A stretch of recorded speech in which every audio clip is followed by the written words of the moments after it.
What is up, guys? Zan from the Madden YouTube channel. In today's video, we're going to go over a scheme out of the gun empty trio in the New Orleans Saints offense. Now, before we get into the video, please do me a favor, hit that subscribe button. Also, make sure you guys take the time to hit that notification bell so you're notified daily of the uploads here on the Zan Madden YouTube channel. Now, if you're looking to take your game to the next level in Madden 21, please check out my new Madden strategy website, gridirongameplans.gg. Yes, gg.gg. We're actually running a pre-sale right now for Madden 21. If you guys sign up and subscribe before August the 25th, you can get a full year of vault updates, those weekly Sunday updates. In fact, our first drop of content will be tomorrow, the 23rd of August. You guys will get every single vault upload. You will get all of our offensive and defensive game plans complete with personnel groupings and audibles. And you're also going to get our bi-weekly meta reports where we keep you up to date with the goings on in the competitive Madden community, what the players are running, any trends that might be coming down the pipeline. So that way you guys are never fooled as to what you face in head-to-head. Okay, guys, enough upselling. Let's go ahead and get into today's video. I wanted to show you guys a scheme out of the run and shoot playbook. Unfortunately, not really viable in MUT. Alternate playbook's not yet in MUT right now. So I went with the next best thing. And honestly, I'm not even going to say that it's the next best thing. It might be even better. We're going to be in the empty trio. And I wanted to start off on the YouTube channel with my first little mini scheme video being out of empty, because I kind of want to show you guys the types of things that I do with the game, year in and year out. When the game first comes out, I want to exhaust the game to its limits, find out what's good, what's bad, what's indifferent, and kind of break it down for you guys, give you a little bit of a peek behind the curtain. So my first offense was actually going to be, a 5-wide offense type of game plan on Gridiron Game Plans, but because the alternate playbooks aren't in MUT right now, I'm going to show you this completely free here on the YouTube channel, and hopefully it'll entice you guys to go check it out on Gridiron Game Plans. So we'll go ahead and start it off with audibles. Empty trio, New Orleans Saints offense, and we're going to set these audibles. Strong flood. This is simply because we actually run out of plays, and I'm going to explain why here in a minute. So that's just a play that you can have. It could be a wild card. You could set either the wide receiver screen or the jet touch pass in its place if you would like. I like 4 verticals, I like hitch corners, and I like spacing. And we're going to explain why all those things are important throughout this video. And we're also going to break down what our base play call is. So our base play call in this formation will be double pivot or shallow cross. Now, if you take a look at shallow cross, you have the 2 inside receivers, the slot receiver with the red logo or red play art color. Sorry about that. And then the slot receiver on the trip side, the inside most slot receiver, both on drags. Now, the rest of the routes are a skinny post to the outside receiver on the twin side, a dig route to the middle receiver on the trip side, and a comeback route to the outside receiver on the trip side. Now, if you compare that to the other play that I mentioned, double pivot, those are the same 3 routes. Now, the other thing is that drags and whips are hot routes, so you don't really have to worry about setting both of these in your audibles or even one in the audible. If you come out in double pivot, you're also coming out in the play shallow cross by default, because all you have to do is put the 2 guys on drags if you want to be switching from double pivot into shallow cross. So basically, don't put either of those plays in your audible if you're going to come out in this as your base play. Now, I mentioned that we have kind of a run out of plays and why I went with strong flood. The reason that I don't particularly like to have the strong flood or the wide receiver screen or the jet touch pass in my audibles is because, and I'll do this here, you come out in either of those 2 plays, jet touch pass or wide receiver screen, you can audible between them and there's no movement. But if I were to audible out into any other play, notice how the receivers reset and they widen out. So there is a tell. Now, to the average Madden player, maybe they don't notice this. To a pro level Madden player, this is the first thing that they're going to notice. They see the formation, they're going to say, are the receivers snug or are they spread? And I know it looks like it's a spread formation, and it is, but they're going to notice that right away. So you want to kind of not give tells. So what I would typically do is if I'm going to call a jet touch pass, if I'm keying in on something, I will come out in it just randomly and quick snap it. It's not going to be something I audible to and from. If I call it, I'm calling it. That's the way I'm kind of going to play off of it. So, if they're heavily blitzing you or they're giving you, some sort of look that looks advantageous to run a jet touch pass, go ahead and call it, get that ball into the hands of your running back, and, you know, get outside. Now, obviously right there in a dollar package, it didn't work out for us, but I wanted to explain why we aren't using the touch pass and the screen in our Audible set. Although, like I said, you can audible between the two, so if that's something you're comfortable doing, feel free to do that. Not really something we're going to do here with this scheme. Now, that, like I said, doesn't mean you can't get tricky with it. One thing you could do is maybe audible into a different, you know, if you wanted to have the jet touch pass in your audibles for whatever reason, you know, maybe you play a little window dressing, right? You audible into a different formation, and then, you know, that way when you audible back out, you can access the play that you want, the wide receiver screen, and maybe they won't be any different. But when you're audibling within the formation, that's bad news. They're going to shift and people are going to know, okay, touch pass or screen, or they're going to know, hey, traditional drop back pass, which you don't want to give those tells. You just don't. So enough yapping about that. That's super important to know though.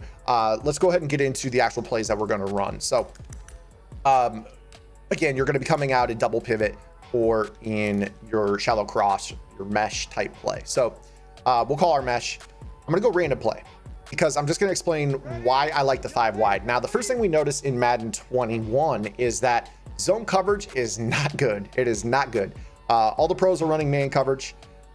Pretty much anyone who's trying to get stops on defense right now is running man coverage because of 2 reasons mainly.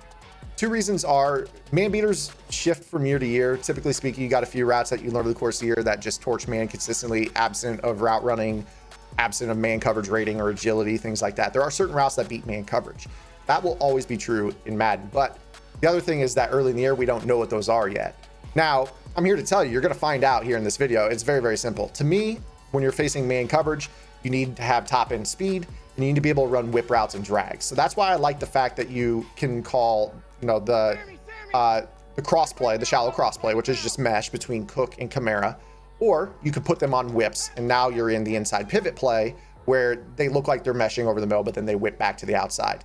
Whips and drags beat man coverage unless there's a significant advantage to the guy covering the man on the drag fairly consistently, certainly in regs. And if you guys are playing MUT, you guys are going to be able to get, you know, at this point in the year, you should be able to get matchups with athletes against non-athletes on the field. Now, the other thing that's important with this is that when players are playing zone, we've already talked about how poor zone is. Drags and whips, because you have a long time in the pocket, there's not a ton of pass rush in this game. Those routes are great for attacking underneath on the sidelines.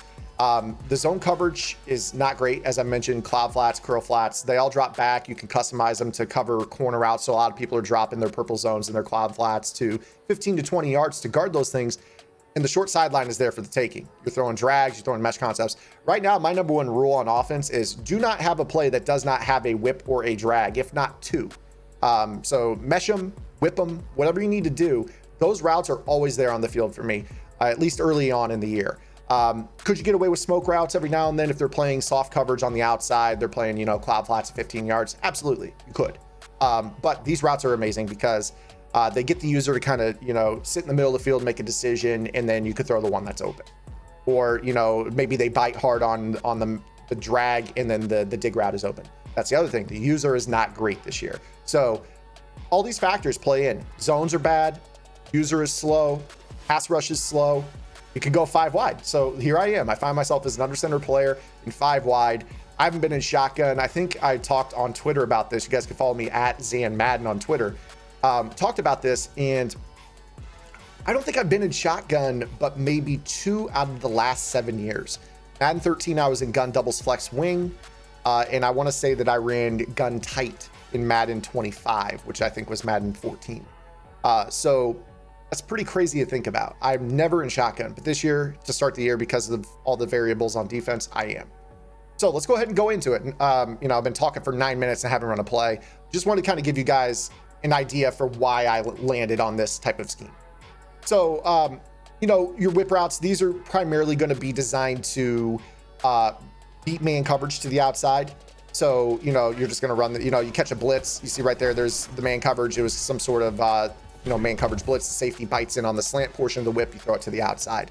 Very, very simple read. You know, this play in general, you can whip or you can mesh him, because when you think about it, on the whip, you have a route that's attacking to the outside, And then on the mesh concept, you're waiting for the drags to cross the field and attack the other side outside outside the numbers. So you can see right here, here's an example. You get your, you got to throw out a sack animation, but you have the drag that beats the man coverage, right? So the other thing too is like, a lot of players are afraid to blitz because blitzes are pretty slow this year. So, you should be fine. You see right here, here's an example. I mean, you see how these drags just beat man coverage. That's Kamara, who's obviously a really good running back. Another reason this empty trio is great is because you can audible out. It's 11 personnel. So if I wanted to, I could audible down into, a different formation. So I could bring Kamara to the backfield. Now all of a sudden I've got an inside zone threat. So versus the 5 wide in the run and shoot, it's actually 5 receivers on the field, and you don't really have that luxury, although you can audible or sub in a running back into a position to audible into other formations that have the same personnel. That's a change this year. So that really makes this great. Now, in terms of how you run this scheme, if you think about it with the personnel-based audibling, you've got Kamara on the field, you've got a tight end on the field. So if I were to sub out Emmanuel Sanders, who's the slot receiver, and put in another running back, I could then audible into I-form close personnel, which is 2 backs, 1 tight end, 2 receivers. So you could go from empty down to I-form close and really give people problems with this style of offense. Now, I'm not going to do that here. That type of stuff is going to be broken down in detail in game plans that we'll put on gridirongameplans.gg. So again, kind of taking it to the next step and explaining what you would do going further here in this video. But in general, this is a great play because I love that you have the levels of crossers on this play. So if you think about it, you're going to have a high-low late in the play between Smith and Kamara, who should be on the far right sideline.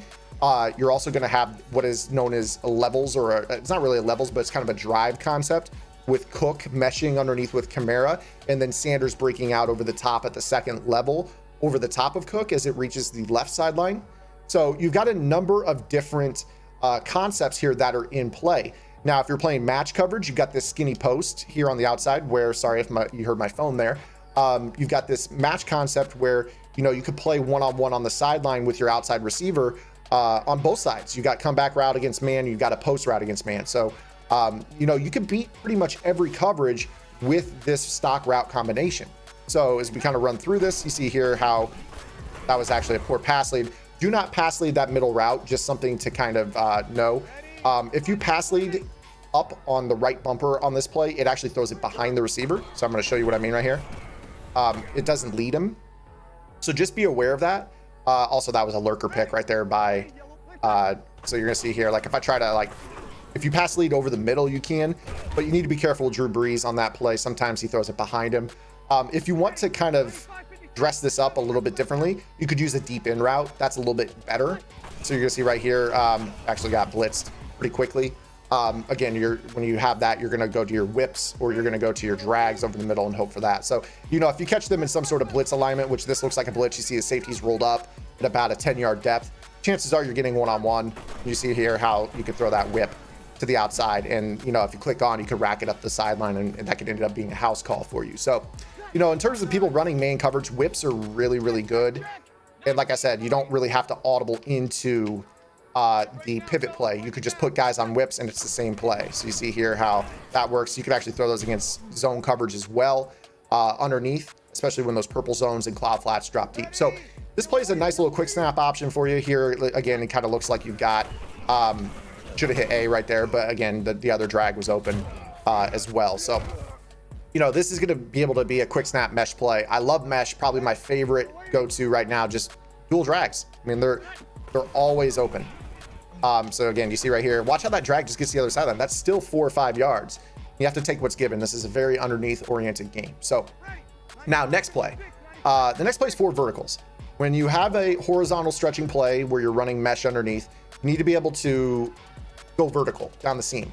And this year's game, in my opinion, is the easiest to throw down the seam that it's ever been because the user cannot cover from number to number on the field, meaning you see the 20, the other 20. So you're that middle area of the field in between the hashes even, and then all the way out to the numbers. We're so used to players, especially last year, blitzing 7 and covering everywhere with a lurker.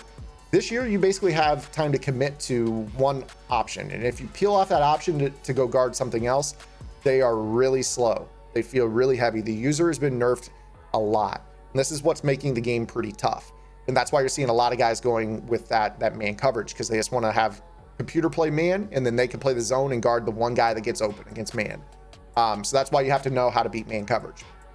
But being able to go to a 4 vertical scheme is always nice, because, you know, you have that option to, you know, drag underneath, and then, you know, you can take your shots. Obviously right there, the 4 verticals, the drag was open on the under route. So again, you see how drags are just always open. So this is a great quick snap option as well. I find that this year you could go with stock route combinations quite a bit. I mean, quite a bit. You see right there, that's Devin White with 92 speed against Jared Cook, and he's getting beating coverage there. So, you know, just kind of trust that these stock route combinations work.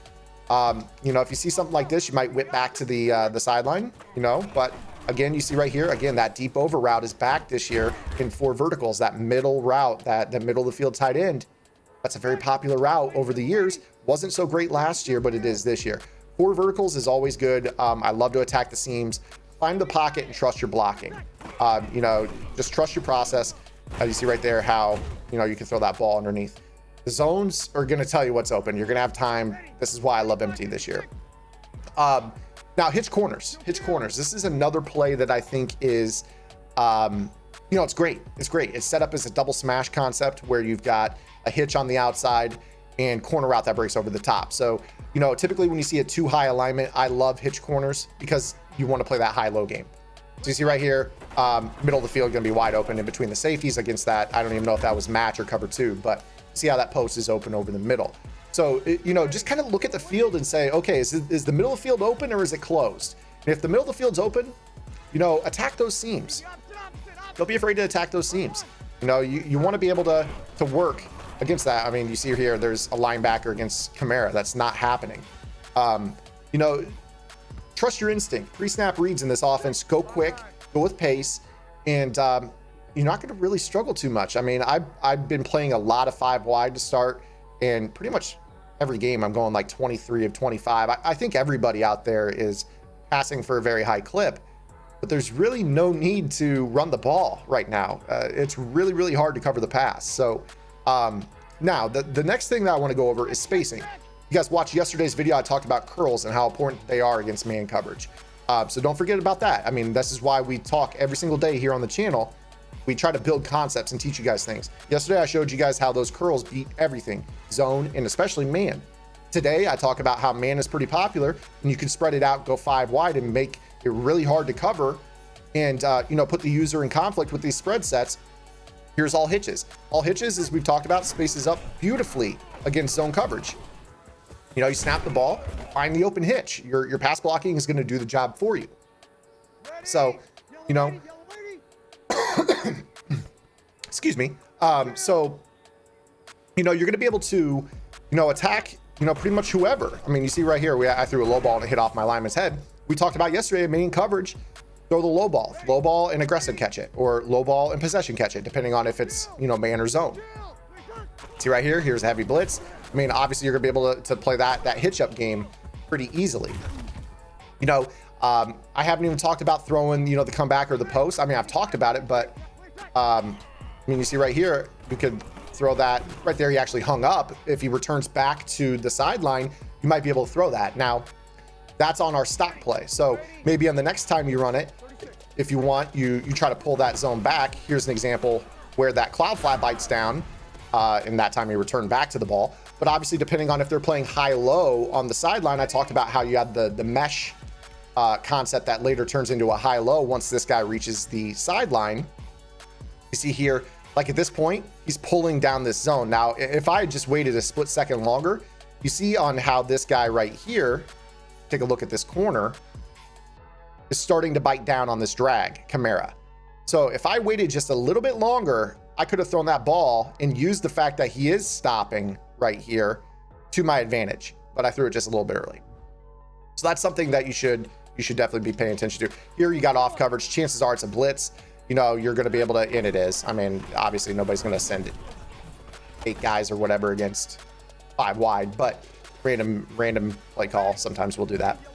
You see right here, I mean, maybe try to run off your coverage.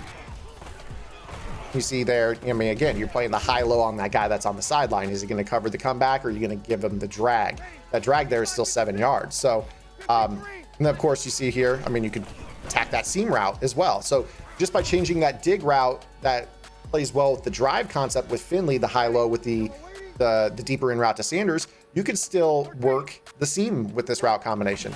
So again, you see here, here's man coverage. You see here how Michael Thomas beat his guy to the post.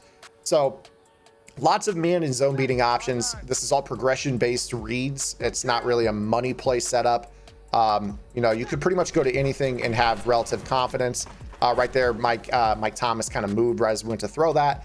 Again, you could go with deeper curls as well. So if you go to spacing, remember yesterday's video, we had deeper curls on the outside. You could run something like this as well and be just fine. So you see here how I could throw that ball to Kamara underneath. It's 12 yards on a hitch. So, you know, it just kind of depends on what they're doing. But all these plays have multiple routes that beat multiple coverages, and that's key. I think a lot of Madden players get into this rut where they think of the game as, I have to put this guy on this route, this guy on that route, that guy on that route. Whereas you could just make side adjustments. I really feel that Madden 21 is the first year in a long time you can just make side adjustments. Like, oh, hey, like right here, I see Emmanuel Sanders. There's some tender spot in that seam right there. If Emmanuel Sanders can get behind his man, oh, hey, the guy that's guarding him, that looks like a linebacker. Can I get Emmanuel Sanders into that soft area in the seam? And if I can, that's my number one read. If not, we're going to play the, you know, if I'm blitzed, maybe I have to hit Cook over the middle. If I get time and Emmanuel Sanders is covered, then I'm playing high-low with Smith in Kamara. You know, that's the types of things that should be going through your mind as you look at these plays pre-snap. You see here how, you know, okay, you know, seam route, boom, he got behind his guy. So you just kind of look at the field and see where the tender spots are and then call your play accordingly. You know, you see right here, they're loading up with a blitz look. Okay, let's go ahead and play the whip game. You know, you've got a nice attacking intermediate route over the middle of the field where there's no safety right now, and you can hit the flats quickly. I mean, you could also just go straight to the flat if you wanted to. If you wanted to get the ball out, if you assume that, you know, Cook is uncovered off the line, maybe you put him on a flat. Otherwise, you leave the whip, and you see here, throw that ball up, pass lead, whips and drags. Far and away, if there's one thing you learned from this video, the two most important routes in the game right now are whips and drags. Have to have them on the field, or else you're not doing yourself a good service. So again, you see here, man coverage, Kamara beats a pretty solid rookie cover safety right there, but Kamara is an amazing receiver in his own right. So right here, middle of the field open, you know, kind of sugaring the gaps along the front. Maybe that intermediate route to Sanders is the one you want. So you see right here, you know, not really great, but the whip route pulled down that zone. You allow Sanders time to develop, and he gets open over the middle. So things that go through your head, trust them in this offense. Now, again, if you ever feel like it's there, you know, check, you know, come out, don't audible into it, because you see, I just compress the set and people are going to know. But, you know, maybe you trust your screen pass. Again, not saying that you have to throw it there, but if somebody's heavily blitzing you and you know that there's only one guy out there to cover trips or two guys out there to cover trips, maybe go to that screen pass every now and then. You know, if you see tender areas in the middle of the field, don't be afraid to go 4 verticals and maybe attack, you know, this way, where you kind of set the seam up. So, you know, you could just do a number of things with this offense. And I guess what I'm trying to get at with you guys here is that, you know, with the blitz not being so popular, get back in the gun and trust the process. You know, this isn't going to be some crazy scheme that's going to be one play touchdowns left and right, but you don't need that in this year's game. You can pretty easily 7, 7, 7, 7 all the way up the field, and all of a sudden you're in the red zone. You've got points. As opposed to last year, it was a struggle. I mean, you really had to run the ball. You know, the windups were bad. You know, and like I said, this was not necessarily, this was just something I hopped into today that I think that you guys could, you know, elaborate on and take this even further. But just from face value, I love what this offense provides in terms of the jet touch pass, the mesh concept, the double pivot, the verticals, the spacing is really important. Just the fact that you can have 5 hitches. Because how many underneath zones really have 5 underneath zones? I mean, if you think about Tampa 2, right? You've got 2 cloud flats and usually 3 hooks. You got 2 vertical hooks and 1 mid read, but the mid read allows the underneath check to, you know, the middle curl, which is Cook. If you think about cover 4, that's 4 underneath zones. You got 2 purples and 2 yellows to cover 5 underneath options. By math, somebody's wide open. Same with cover 3, 2 hook curls, 2 purple zones. by mass, somebody is open because you got 5 routes underneath. Now, if you can run hit spacing and force your opponent to really play aggressive cover 2 underneath, that's going to open up your ability to, you see right here, this looks like an aggressive cover 2 look. That's going to allow you to get vertical. Boom. Now, all of a sudden, you're in the 4 vertical game, and, you know, somebody should be open off the line, you know, so you go quick down the seam with that pre-snap look. Basically trusting your sight lines. This isn't a crazy, you know, put this guy on a streak and put the other guy on a smart comeback route and it glitches the coverage. This is just right now, early on at launch, taking what's given to you and trying to stay very, very efficient. You know, the 7 yards, if you keep taking that 7 yards, they're going to play hard flats. They're going to play 5-yard hooks. They're going to play 0-yard, you know, flats on the outside to take away your whips. And that's going to open up the sideline ball. You don't have to overcomplicate Madden at this point in the year, but when it becomes complicated, we're going to have you covered on gridirongameplans.gg. So hopefully this video was beneficial for you guys. I know this is kind of just a lot of stuff thrown at you, just kind of throwing it at the wall, seeing what sticks. But I have been running a lot of 5 wide to start the year. I've been in that run and shoot, and I really like the run and shoot. I'm actually using Brady with the Hot Route Master and Regs, which is kind of fun. This is a little bit better setup in terms of not needing as many hot routes, having the ability to, you know, we didn't even really touch on this, but having the ability to, you know, you could go with, you know, bench concept, whip in a corner. So you see right here, you know, you can motion him to the inside. Now all of a sudden you're playing one-on-one, you know, you're gonna have the ability to throw that ball out there to Kamara. So again, if you could tell what coverage they're in, this audible set can attack every coverage in the game. So I thought this was really cool. You know, it's not something I planned on putting on Gridiron Game Plan, so I thought I'd bring it here to YouTube and do a little bit longer video here. You know, just kind of celebrate ringing in of the Madden season. So if you guys have any questions, comments, concerns, or complaints, drop them below. Otherwise, we'll see you guys tomorrow with our next video. Until then, this is Zan. Get in the lab and good luck.